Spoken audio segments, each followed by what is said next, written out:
गत मंगलवार दिन जम्मू काश्मीर से घटना सारा देश को स्तब्ध कर सारा देश में तीव्र प्रतिवाद आरंभ हो जाइए। आतंकवादी मान जो कार्यकलाप थिला धर्म को आखि आगे रखी पचारि पचारि गुली करी मारी निरीह 26 जन लोक प्रतिवाद करने देशर समस्त नागरिक राजरास्ता किए आंदोलन करुच्ची किए नीरव शोभा करुच्ची। यही परिप्रेक्षी आम आसी पहुंचु बालेश्वर जिला बाहानगा ब्लॉक अंतर्गत गोपालपुर मार्केट रे जोठी किछि स्वेच्छासेवी संगठन एकत्रित होई कैंडल शोभा यात्रा करुछंती। चलंतु सीधा सड़क से प्रतिक्रिया नबा। जो 2 दिन पूर्व जम्मू काश्मीर पहलगाम ठारे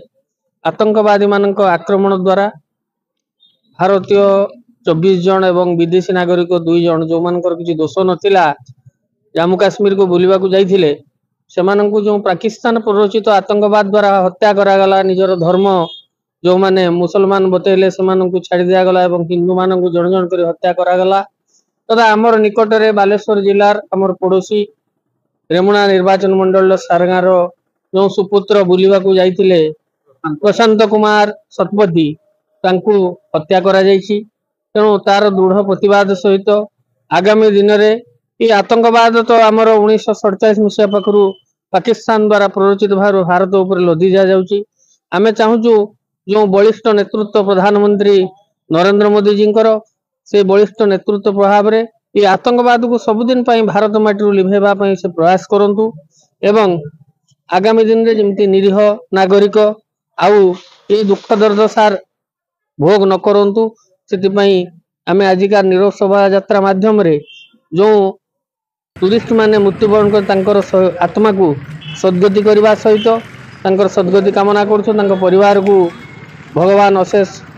धैर्य साहस दिंतु आगु को मुकाबिला करने एवं एतिकी निवेदन करुचु भारत सरकार को दृढ़ भाव में पदक्षेप नहीं ये आतंकवाद को समूले विनाश करंतु एवं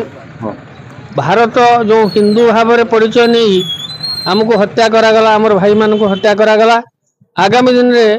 जदि हो पारुची भारत को संपूर्ण हिंदू राष्ट्र भाव में प्रधानमंत्री जी आम देशवासी ग्रहण करी ताको हिंदू राष्ट्र परिवर्तन करदेले निश्चित यार समाधान हो पार। गत मंगलवार जो भारत वर्ष जो दुर्घटना घटला जम्मू काश्मीर से पहलगाम रे जे अनेक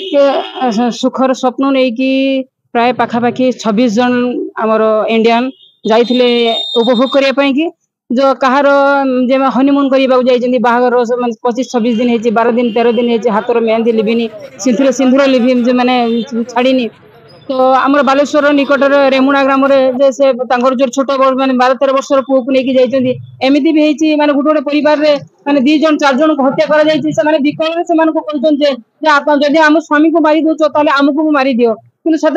माने अति माने निर्मम भाव में कहते तुम जादेव तुम मोदी को जादेव तो सी कहते फेरा जाए एयरपोर्ट माने प्रश्न पचार से पचार गोटे छोट पिलाटे कहूँ पचार तुम मुस्लिम गोटे साइड जाओ हिंदू गोटे साइड जाओ तेणु जो से जानते ये हिंदू बोली तेणु से बारंबार बारंबार को गुली चलाउछन्ति। आमर कहबार कथाटा होछि भारत वर्षर यशस्वी प्रधानमंत्री माने श्रीजुक्त नरेंद्र मोदी जी को आम अनुरोध करुचु जे एमिति जे माने भारत वर्ष रे एटा प्रथम करी गेछि ता नुहे बहु पूर्वरु एमिति बारंबार बारंबार जो अमरनाथर कथा कहंतु आपण से पोलाभरमर कथा कहंतु जते बेले जेमिति जो प्रकार से माने करंती अकतनी अत्याचार करंती किंतु हमर विश्वास थिला 370 उच्छेद परे जे भारत वर्ष को शांति पाइला किंतु ताकू भी भारत वर्ष को टिके शांति रे रखिबा को देलेनी 370 परे भी मनुष्य उच्छेद हला परे भी मनुष्य को जे दशा भोगिबा को पड़ुछ। निवेदन रखिबी भारत सरकार को ए माओवादी को हटेकी देशर शांति प्रतिष्ठा करिबा आ विश्वास अछि यशस्वी प्रधानमंत्री को ऊपर ताको कड़ा मुकाबला देबे आ इटार पथर जवाब पथर रे ही देबे। जहाँकि आपण माने शुणुले जहाँकि प्रतिक्रिया साधारण जनसाधारण माने प्रतिक्रिया दउछन्ती तीव्र भाव में से प्रतिवाद करुछन्ती सरकार ए दिगरे निहाती पदक्षेप नवार आवश्यकता रही कहीं सबू आतंकवादी जतिक भी अच्छी से मुसलमान सुनिश्चित आम हो गलु कारण तांकर मारिबार तरीकार जहाँकि जना पड़ा से बाछी बाछी मुसलमान लोक को सेव करुले किंतु हिंदू लोक को मारुले। ये आम कहवाक चाहूँ सबू मुसलमान आतंकवादी नुहति किंतु